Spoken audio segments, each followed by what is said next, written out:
Boa noite, boa tarde, boa noite a todos. Hoje é um dia muito especial, né? Porque nós estamos aqui no primeiro grande evento que simboliza praticamente a fundação do nosso grupo de estudos americanistas Fernando Barato. Data oficial de fundação do grupo de estudo americanista Fernando Barato. Exatamente. Que dia é hoje? Hoje é dia 21 de fevereiro de 2014, certo? Bom, e para esse primeiro dia, né, como é um grande evento que a gente chamou todos os nossos camaradas para apresentar trabalhos, etc e tal. E quem valorizou veio, e quem pôde, né? O pessoal que pôde veio, o pessoal que não pôde, a gente convidou bastante gente, mas o pessoal aguerrido tá aí, a gente ainda está esperando o pessoal chegar.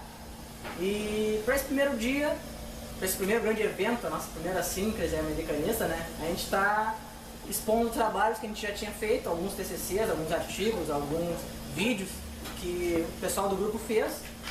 E agora, nesse momento, é o momento de compartilhar os trabalhos, de expor os trabalhos, né, de discutir um pouco sobre o americanismo e sobre todos os trabalhos que vão ser apresentados aqui. Então, mais uma vez agradecendo a todos os presentes, os que estão para chegar também, e vamos dar início às atividades da primeira síncrase americanista. Tá bueno, então. Então vamos botar o vídeo feito pelo camarada Felipe sobre a Praça das Três Culturas no México. Né? O Felipe me corrija se eu estiver errado. Isso. Eram duas grandes pirâmides, né? Representavam lá os deuses aztecas, o deus da chuva, uma coisa assim. Sim, é a primeira cultura, né? São três culturas. Que no caso, aquilo dali era um mercado, né? Toda aquela região. Era a região principal da cidade. Era um dos maiores mercados, não só da América, mas do mundo na época. Sim.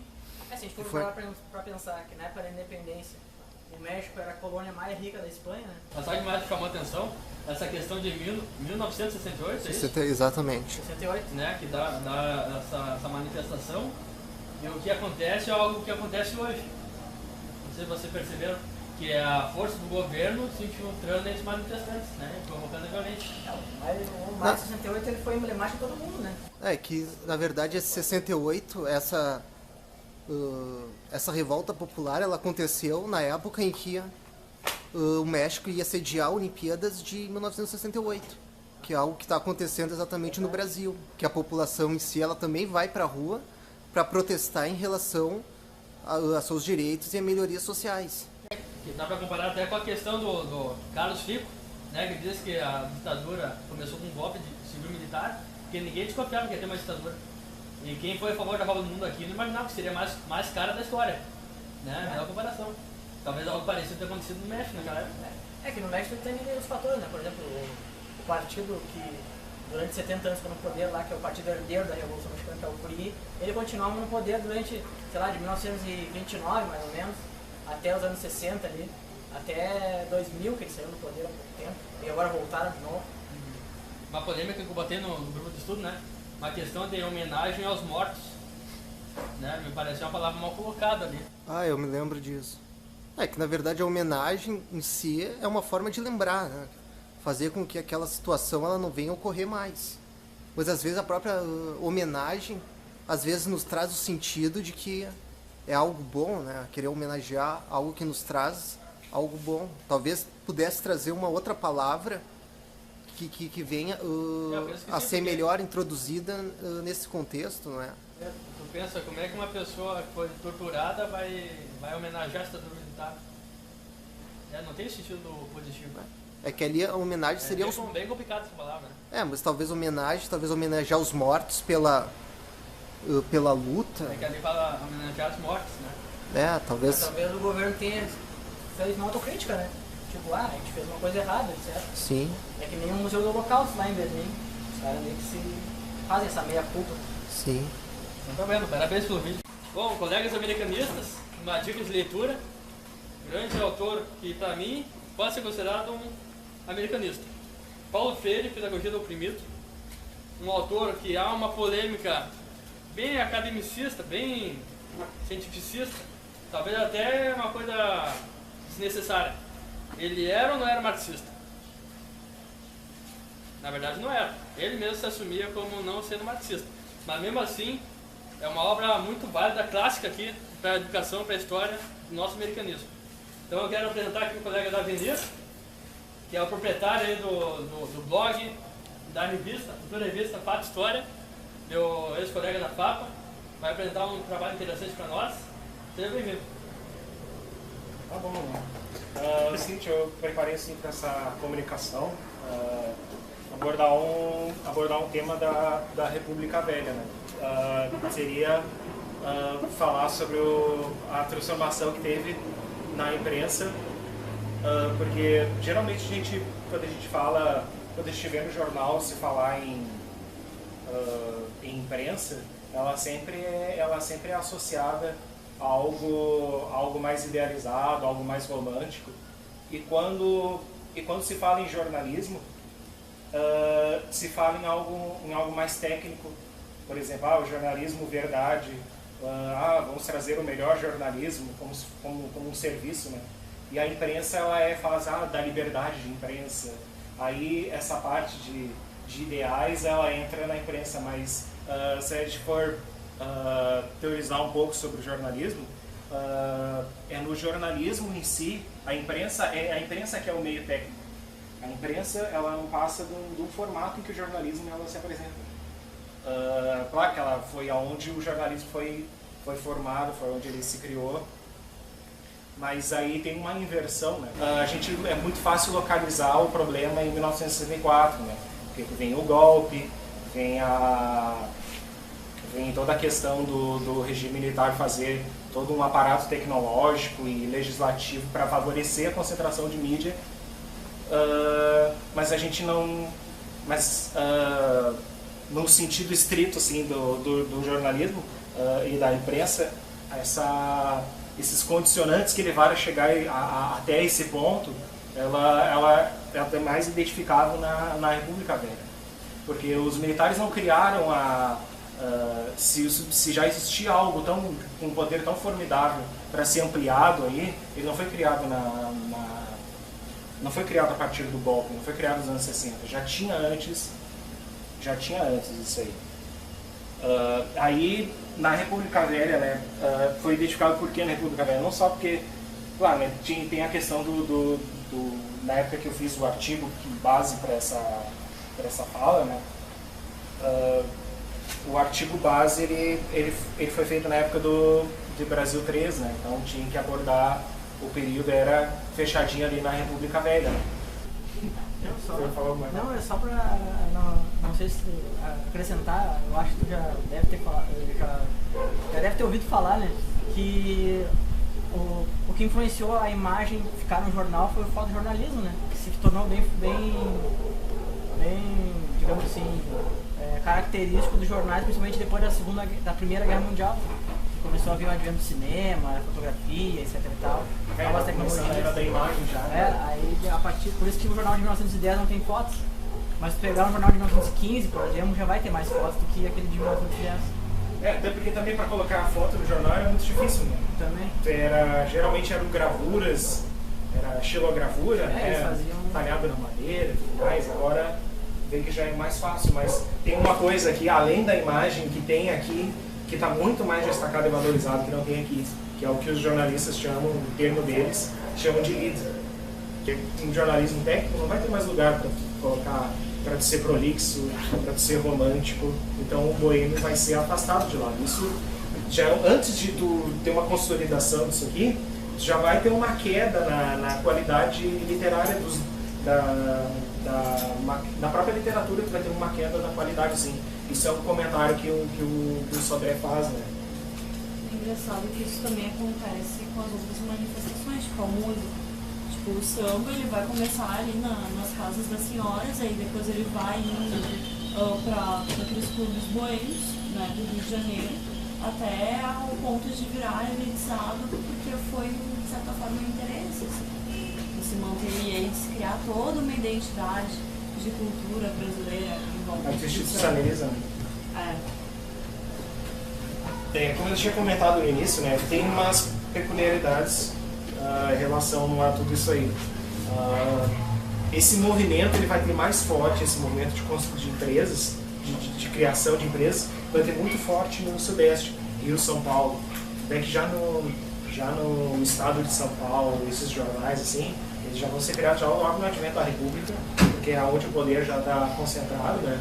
O café com leite ali, né? Então já vai ter, as empresas já vão estar pegando fogo ali já. Esse trabalho sobre a Revolução Acreana, na verdade, ele é o resumo do meu TCC que eu fiz que é o trabalho de conclusão de curso que eu fiz em 2013 como requisito para graduação. Exclusivo, Sachi. Então, o nome do trabalho Já acabou, né? é a Revolução Acreana, imperialismo e conflito na fronteira entre Brasil e Bolívia, certo? Eu escolhi esse tema porque é um tema pouco estudado na própria historiografia brasileira. A gente fala geralmente a historiografia do Brasil, ela divide a história econômica em vários ciclos, né? Teve o ciclo do açúcar lá no Nordeste, depois teve o ciclo mineiro, depois teve o ciclo do café e depois o ciclo da borracha. E se a gente for analisar friamente, na verdade, essa teoria dos ciclos ela pode ser interpretada de outra forma, porque na verdade nenhum desses ciclos terminou, eles continuam até hoje, se a gente for analisar. Por exemplo, o Brasil não parou de produzir açúcar, o Brasil não parou de produzir café, o Brasil ele ainda, acho que, eu não tenho informação, mas provavelmente ele deve produzir ouro também, metais preciosos, etc e tal. E a borracha ainda é produzida no Brasil, né? Então, de repente, falar em ciclos seria meio que limitar esse assunto e essas formações econômicas e a produção de um certo produto, que é geralmente vinculado à exportação no mercado externo. Então, esse aqui é o resumo do meu trabalho. E eu começo com a pergunta, né? Por que Revolução Acreana? Na história do Brasil a gente tem vários momentos em que a historiografia e os historiadores denominam como revolução, né? Mas será que realmente a gente sabe o que é a revolução? Eu jogo para o pessoal da plateia. Será que realmente tudo que a historiografia fala sobre a revolução, ela é realmente uma revolução? O que é uma revolução? Se a gente for analisar na história do Brasil sei lá, desde 1500 até agora, 2013, a gente vai ver que teve revolução da farroupilha, revolução da cabanagem, revolução dos malês, revolução disso, revolução daquilo, revolução federalista, revolução de 23, revolução de 30, 64, etc e tal. Mas será que realmente esse conceito de revolução ele é aplicado corretamente a esses movimentos? O que o pessoal aqui acha? Sim, não, por quê? Com certeza, O que seria a revolução? Com certeza nem sei, porque o pressuposto para acontecer uma revolução é de mudança. Se for pensar economicamente, as chamadas revoluções, os fatos históricos da historiografia nacional, são várias revoluções que tratam de mudanças políticas, mas não altera as relações sociais, não altera a economia. Então é bem problemático tu achar um fato, um movimento que seja popular que levou a uma transformação social, uma mudança social brusca, acelerada, seja através da arma ou não, seja através da legalidade ou não. Então eu tenho muita dificuldade de encontrar um fato onde tenha acontecido de fato uma revolução só do Brasil. Bom, um tema contraditório, né? Na própria fala do camarada ele diz que revolução é uma mudança. Mas se a gente for analisar, todos os movimentos assim, que se dizem revolucionários houve uma mudança, por mais efêmera que tenha acontecido. Sim, mas é uma mudança estrutural na relação social. Geralmente tu muda o sistema político, a importância de uma região, emancipando como Estado, por exemplo, mas não altera a relação do trabalhador em relação ao governo, por exemplo, em relação a quem tem o poder, a quem tem capital. Mas Isso que eu quero dizer. Não, mas é aí que entram as outras contradições, né? Os outros conceitos, revolução política, revolução econômica, que tipo de revolução? Né? O liberalismo dos grandes seringanistas. O Estado brasileiro, o Estado republicano brasileiro, ele foi criado, vamos mudar esse termo, para atender os interesses do liberalismo principalmente do Estado de São Paulo, certo?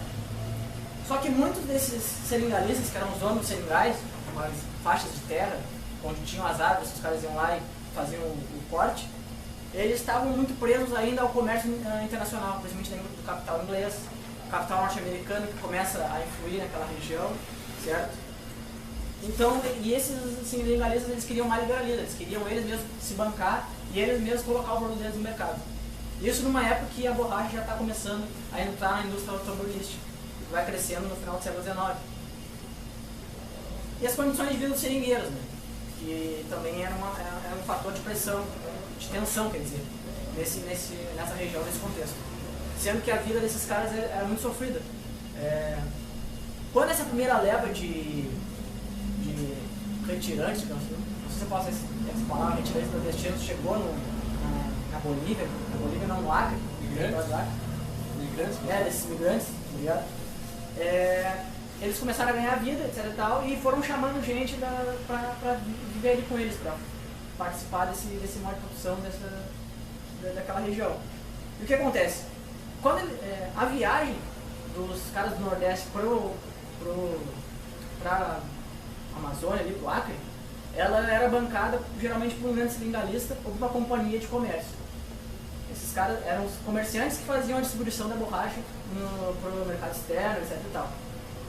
Esses caras vinham pro Acre e já ficavam devendo a passagem de vinda.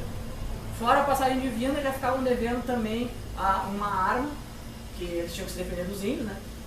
E também os materiais. Ou seja, esses caras viviam praticamente num regime de servidão por dívida. Eles nunca conseguiam pagar essa dívida e ficavam perpetuamente ligados a esses sindicalistas. Né? Essa pesquisa surgiu uma possibilidade de fazer história oral com um ex-guerrilheiro santinista. Então a gente pesquisou bastante, né? E descobriu duas ênfases que têm muita relação com o nosso grupo de estudo. Seria história e educação, que seria duas ênfases dadas pelos revolucionários santinistas. Foi uma revolução, então, que tem vários elementos: fuzil, enxada, livro, cadernos. Foi uma revolução começada dentro das salas de aula, onde os alunos, adolescentes, faziam protestos, ocupavam salas de aula, escolas, em protesto contra os presos políticos.